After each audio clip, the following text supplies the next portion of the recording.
So we had about 2 months ago this awesome opportunity that we found online to acquire for free a scanning electron microscope, which is a microscope that uses electrons instead of visible light to take images of, well, really small stuff. So the microscope is composed of two pieces. Because it's an electronic microscope, you of course have an electronic control console.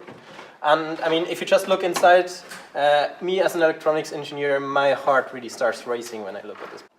Now, one of the problems is with this microscope is there's an electrical fault in there. It worked until recently, as confirmed by the previous owner, but currently, after creating the vacuum that is needed, it does not turn on as it should.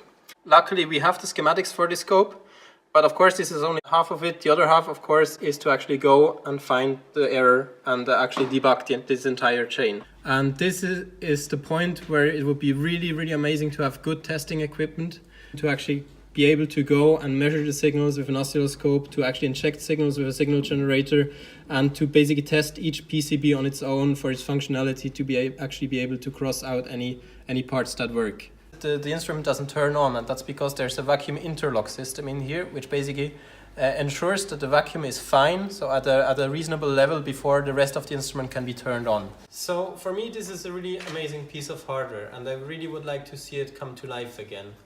But it will need some work.